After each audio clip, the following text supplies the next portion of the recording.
બિલકુલ જે સાથે ગુજરાતની પણ પંકજ આવી રહી છે ખબર ગુજરાતની જે તમામ સીટો 26 માંથી 16 બેઠક ઉપર ભાજપનો વિજય થયો છે। અહીંયા જે મોટા સમાચાર 26 માંથી 9 બેઠક ઉપર ભાજપ અત્યારે આગળ ચાલી રહ્યું છે। મોટા સમાચાર આવી રહ્યા છે। કોંગ્રેસ માત્ર 2 બેઠક ઉપર આગળ છે। ગુજરાતની તમામ 26 સીટોના અહીંયા પરિણામો જે સ્પષ્ટ થવાની તૈયારી આવી રહી છે। ગુજરાતની મોટાભાગની બેઠકોનું પરિણામ લગભગ નક્કી મનાઈ રહ્યું છે। 26 માંથી 16 બેઠક પર અત્યારે ભાજપનો વિજય થઈ ચૂક્યો છે। આજે કોંગ્રેસ જે છે તે 2 બેઠક પર અત્યારે આગળ ચાલી રહી હોવાની પણ અપડેટ સાથે સામે આવી રહી છે। ગુજરાતની મોટાભાગની બેઠકોનું આ પરિણામ નક્કી ઘણી બધી એવી બેઠકો છે, ઘણી બધી એવી સીટો છે કે જેનું પરિણામ પંકજ કદાચ કોઈએ કલ્પના નહીં કર્યું એવું પરિણામ આવ્યું છે। જેમ આપણે વાત કરી હમણાં દિલ્હી અને યુપીની કે જ્યાં દિલ્હીમાં આમ આદમી પાર્ટીનો ચોખ્ખી રીતે સફાયો છે અને એક બાજુ જ્યારે વાત કરીએ ખાસ કરીને ઉત્તર પ્રદેશની કે ત્યાં ભાજપને ઘણો મોટો ફટકો છે કારણ કે ઉત્તર પ્રદેશ માટે એવું વિચાર્યું ન હતું કે આ પ્રકારના પરિણામ ત્યાં જોવા મળશે। બિલકુલ અને ગુજરાતની જ્યાં સુધી વાત છે ઉત્તર ગુજરાતની 2 બેઠક પાટણ અને બનાસકાંઠા જેના પર કોંગ્રેસના ઉમેદવાર આગળ ચાલી રહ્યા છે અને 16 બેઠકો લોકસભા પર જ્યાં બીજેપી વિનિંગમાં છે અને આવનારા વર્ષોમાં સદીઓ સુધી ખંભાત ભાજપનો ગઢ રહેવાનું છે અને પ્રાથમિકતામાં ખૂબ વિકાસના કામો ભારતીય જનતા પાર્ટીની સરકારે ખંભાતમાં કર્યા છે અને આવનારા સમયમાં પણ ખૂબ વિકાસના કાર્યો ખંભાતમાં વિધાનસભામાં થશે। હજી શું લાગી રહ્યું છે કે જે પ્રાથમિકતા જેને આપવી જોઈએ, જે કામો નથી થયા તેને પ્રાથમિકતા આપી અને કરશો? વિકાસના ખૂબ કામો થયા છે અને આવનારા સમયમાં ઘણા કામો થશે। બિલકુલ, તો જે રીતે ચિરાગ પટેલનું કહેવું છે કે વિકાસની રાજનીતિને લગતા તમામ કામો જે છે તેને પ્રાયોરિટી આપવામાં આવશે। મૌલિક દામેચા, ન્યૂઝ 18 ગુજરાતી, ખંભાત, આણંદ। તો આણંદની ખંભાત સીટ જ્યાંથી ચિરાગ પટેલ જે ઉમેદવાર છે તેઓ જીત્યા અને જીત બાદ તેમણે કહ્યું છે કે તમામ વિકાસ કામો જે બાકી હશે એ પૂરા કરવામાં આવશે। તો ગુજરાતની 26 બેઠક જેમાંથી સુરત પહેલા જ બિનહરીફ થઈ ચૂકી છે। હવે 25 બેઠકો પર અત્યારે જે પરિણામો ધીરે ધીરે સામે આવી રહ્યા છે તેમાંથી 16 બેઠક પર બીજેપી વિનિંગ પોઝિશનમાં છે। 9 બેઠકોમાંથી માત્ર 2 બેઠકો એવી છે કે જેમાં બનાસકાંઠા અને પાટણમાં જ્યાં કોંગ્રેસના ઉમેદવાર છે તે આગળ ચાલી રહ્યા છે।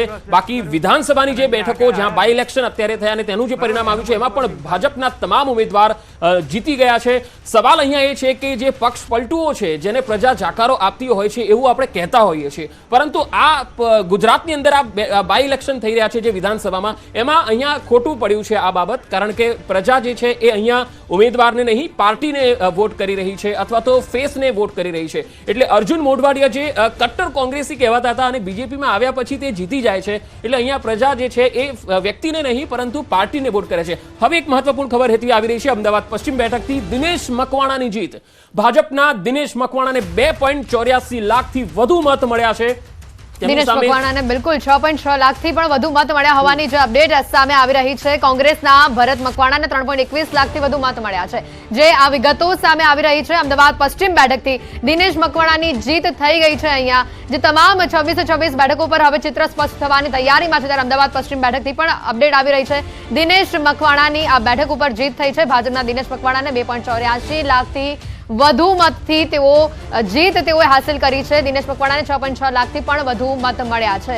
દિનેશ મકવાણા જે કોર્પોરેશનમાં પણ ડેપ્યુટી મેયર રહી ચૂકેલા છે અને સાથે સાથે બીજેપીએ આ વખતે કિરીટ સોલંકીની જગ્યાએ તેમને ટિકિટ આપી હતી અને દિનેશ મકવાણા એ શહેરની અંદર અને સંગઠનમાં સારી કામગીરી કરી જાણે છે અને એટલા માટે જ તેમણે ટિકિટ આપી અને આ સીટ જે છે એ જીતાડવા માટે મેદાનમાં ઉતાર્યા હતા, પરંતુ દિનેશભાઈ તેના ઉપર ખરા ઉતર્યા છે। તેમની જીત પાકી થઈ ગઈ છે। હવે અમદાવાદ પૂર્વની પણ આપણે વાત કરીશું કારણ કે ત્યાં હસમુખ પટેલ છે અને તેમની પણ જીત લગભગ નક્કી મનાઈ રહી છે। એક મહત્વપૂર્ણ ખબર અત્યારે આવી રહી છે તેના ઉપર જરા નજર કરી લઈએ। બિલકુલ, તો જે રીતે આવી રહી છે ભાવનગરથી ખબર, નીમુબેનની જીત અહીંયા નક્કી સામે આવી રહી છે। ભાવનગરથી અપડેટ આવી રહી છે નીમુબેનની, ખાસ કરીને 3,10,470 મતોથી તેઓ વિજેતા થયા છે। ભાવનગરથી નીમુબેનની આ જીતને લઈને મોટા સમાચાર। ભાવનગરથી નીમુબેનની જીત લગભગ નક્કી મનાઈ રહી છે કારણ કે જીતનું જે માર્જિન છે તે આવી રહ્યું છે 3,10,470 મતોથી તેઓ અત્યારે આગળ જોવા મળી રહ્યા છે। લગભગ 2 વાગી જશે ટૂંક જ સમયમાં અને જે મોટા ભાગનું કાઉન્ટિંગ છે તે પૂર્ણ થવાના આરે છે અને એમાં 3 લાખ કરતા પણ વધુ મતોથી અત્યારે નીમુબેન આગળ ચાલી રહ્યા છે। જો નીમુબેન છે તેમનું પૃષ્ઠભૂમિની વાત કરીએ, નીમુબેન પોતે ભાવનગરના મેયર પણ રહી ચૂક્યા છે અને મહિલા પાંખમાં તેમણે કામ કરી ચૂકેલા છે। ભાવનગરના કોર્પોરેશનના તમામ વિસ્તારોના પણ તેઓ જાણકાર છે અને એટલા માટે તેમને ભાજપે ટિકિટ આપી હતી। તો સામે તમે જુઓ તો બીજેપી કોંગ્રેસ તરફથી કોઈ ઉમેદવાર નહોતો। આ સીટ આમ આદમી પાર્ટીને ફાળવવામાં આવેલી ઉમેશ મકવાણા આ સીટ ઉપર હતા, પરંતુ તેઓ આ સીટ પરથી હારી ગયા છે। ભાવનગરથી નીમુબેન જીત્યા છે, આગળ દેખાઈ રહ્યા છે. હવે અમદાવાદ પૂર્વની વાત કરીએ. બિલકુલ અમદાવાદ પૂર્વથી પણ બેઠકની માહિતી આવી રહી છે. 14મા રાઉન્ડે ભાજપ અત્યારે આગળ જોવા મળી રહ્યું છે. અમદાવાદ પૂર્વ બેઠકનું હાલ ચિત્ર સ્પષ્ટ થઈ રહ્યું છે. એચ.એસ. પટેલને 5.43 લાખથી તેઓ અત્યારે આગળ જોવા મળી રહ્યા છે. મોટા સમાચાર આવી રહ્યા છે અમદાવાદ પૂર્વ બેઠકથી કે જ્યાં ભાજપની આગેકૂચ, ભાજપ જીત તરફ અત્યારે જોવા મળી રહ્યું છે. 14મા રાઉન્ડે ભાજપ અત્યારે આગળ જોવા મળી રહ્યું છે. હસમુખભાઈ પટેલ અત્યારે જીત તરફ જોવા મળી રહ્યા છે. હસમુખ પટેલને ફરી એકવાર ભાજપે અહીંયા રિપીટ કર્યા હતા અને હસમુખ પટેલ છે એ આ વખતે લીડ જો તમે જુઓ તો એ વધારે લીડનો એક આંકડો છે, એ કદાચ રેકોર્ડ પર બનાવે તેવી શક્યતા દેખાઈ રહી છે. કોંગ્રેસના હિંમતસિંહ અહીંયા હતા પરંતુ 2.29 લાખ જેટલા વોટ તેને ઓછા મળ્યા છે. અમદાવાદ પૂર્વમાં ભાજપની આગેકૂચ જારી છે એવું કહી શકાય. હિંમતસિંહ પટેલ આમ તો કોંગ્રેસના દિગ્ગજ નેતા છે, અમદાવાદના તેઓ મેયર પણ રહી ચૂક્યા છે, પરંતુ કોંગ્રેસે તેમને મેદાનમાં ઉતાર્યા તે છેલ્લી ઘડીએ ટિકિટ આપી. મને લાગે છે કે કોંગ્રેસ અહીંયા સમયથી નિર્ણય લેવામાં કદાચ થોડી થાપ ખાઈ ગઈ અને આ સીટો એવી છે કે જ્યાં કોંગ્રેસે ઉમેદવાર બદલવા પડ્યા હતા. રોહન ગુપ્તા વાળો આખો કેસ આપણને ખ્યાલ છે. પરસોત્તમ રૂપાલાને લઈને એક મહત્વના સમાચાર આવી રહ્યા છે હેતવી. બિલકુલ રેકોર્ડ બ્રેક જીત તેઓની આવી રહી છે. પરસોત્તમ રૂપાલા રેકોર્ડ બ્રેક મતોથી જીતી શકે છે. મોટા સમાચાર આ પણ આવી રહ્યા છે સામે. પરસોત્તમ રૂપાલા રેકોર્ડ બ્રેક મતોથી જીતી શકે છે. અહીંયા પંકજ ચોક્કસથી જે ક્ષત્રિય આંદોલન અને તેની અસર આ વખતે કદાચ પરસોત્તમ રૂપાલાને થાય પરિણામમાં, પણ એવું કશું જ નથી દેખાતું. ત્યારે જે રેકોર્ડ બ્રેક જીત તેઓની સામે આવી રહી છે. 4 લાખથી વધુની લીડ છે. બિલકુલ, કારણ કે રાજકોટ એકમાત્ર એવી બેઠક હતી જે ભાજપનો બેલ્ટ ગણાતી હતી, પરંતુ ક્ષત્રિય આંદોલનના કારણે એવું લાગતું હતું કે અહીંયા કંઈક રસાકસી જોવા મળશે, પણ એવું કંઈ જોવા મળ્યું નહીં. હવે બીજા એક મહત્વના સમાચાર જો આપણે નજર કરીએ તો ખેડાથી આવી રહ્યા છે. ખેડામાં ભાજપની આગેકૂચ યથાવત છે. અહીંયા દેવુસિંહ ચૌહાણ લગાતાર આગળ ચાલી રહ્યા છે. દેવુસિંહ આમ તો કેન્દ્રીય મંત્રી પણ છે અને આ પણ એક વીઆઈપી બેઠક કહેવાતી હતી અને એવું કહેવાતું હતું કે જ્યારે ક્ષત્રિય આંદોલન ચાલતું હતું ત્યારે ખેડા બેઠક જે છે કે જેમાં ક્ષત્રિય મતો પણ છે, એટલે આ બેઠક ઉપર પણ મતોનું માર્જિન છે એ ગણવામાં આવતું હતું સમીકરણોમાં, પણ એવું કંઈ દેખાઈ નથી રહ્યું કારણ કે દેવુસિંહ 3.40 લાખ મતોથી આગળ ચાલી રહ્યા છે. મતલબ સાફ છે કે તેઓ જીત તરફ આગળ વધી રહ્યા છે. કાળુસિંહ ડાભી અહીંયા કોંગ્રેસના ઉમેદવાર હતા અને એક પાછળ ચાલી રહ્યા છે કોંગ્રેસના ઉમેદવાર કાળુસિંહ ડાભી. તેઓ ધારાસભ્ય પણ રહી ચૂક્યા છે પરંતુ અહીંયા તેઓ જીતતા નથી દેખાઈ રહ્યા. હવે અમદાવાદ પૂર્વથી સમાચાર આવી રહ્યા છે કે હસમુખ પટેલ આગળ ચાલી રહ્યા છે. 14 રાઉન્ડમાં ભાજપ આગળ ચાલી રહ્યું છે. હસમુખ પટેલ વિનિંગ પોઝિશનમાં દેખાઈ રહ્યા છે. ભાજપના એચ.એસ. પટેલને 5,43,000થી પણ વધુ મતોથી તેઓ લીડ કરી રહ્યા છે અને સામે હિંમતસિંહ પટેલ કોંગ્રેસના ઉમેદવાર છે, તેઓ પાછળ ચાલી રહ્યા છે.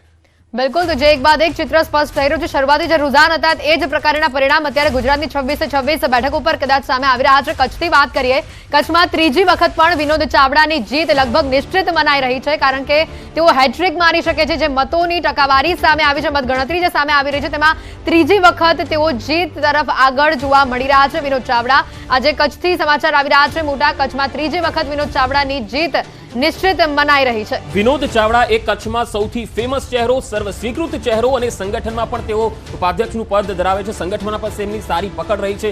સામે નીતેશ લાલણ છે એ કોંગ્રેસના ઉમેદવાર, પરંતુ તેઓ એક યુથ કોંગ્રેસમાં તેઓ કામ કરી ચૂકેલા, NSUIમાં કામ કરી ચૂકેલા, પરંતુ તેમની સામે વિનોદ ચાવડા જે છે એ એક કદ્દાવર ચહેરો છે અને લગાતાર 2 વખતથી તેઓ સાંસદ ચૂંટાતા આવ્યા છે. એટલે અહીં વિનોદ ચાવડા છે એ સ્વાભાવિક છે કે તેઓ જીતે અને તેમને અત્યારે જે લીડ કરી રહ્યા છે આ પણ એક એમના જે લીડિંગ પોઝિશન આવશે, એટલે મતોનું જે માર્જિન હશે એ પણ મને લાગે છે કચ્છમાં સૌથી વધારે હશે અને વિનોદ ચાવડા હેટ્રિક મારશે એવી પૂરી શક્યતા દેખાઈ રહી છે.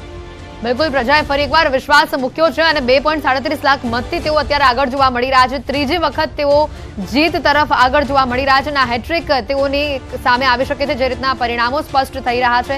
સાથે જ કચ્છમાં ક્ષત્રિય આંદોલનની અસર બિલકુલ પણ નથી દેખાઈ. ઘણી એવી બેઠકો છે કે જ્યાં ક્ષત્રિય આંદોલનની અસર થશે તેવું ક્યાંક લાગી રહ્યું હતું, પરંતુ ત્યારે પરિણામ જે રીતે સામે આવી રહ્યા છે ક્ષત્રિય આંદોલનની અસર નહિવત જોવા મળી રહી છે. પરિણામ પર પરસોત્તમ રૂપાલા પણ જબરજસ્ત મતોથી અત્યારે આગળ જોવા મળી રહ્યા છે. તેઓની પણ જીત નિશ્ચિત માનવામાં આવી રહી છે. કચ્છથી પણ અત્યારે આ સમાચાર, ખેડાથી પણ જોયું આપણે આગળ કે દેવુસિંહ ચૌહાણ પણ અત્યારે જીત તરફ આગળ જોવા મળી રહ્યા છે.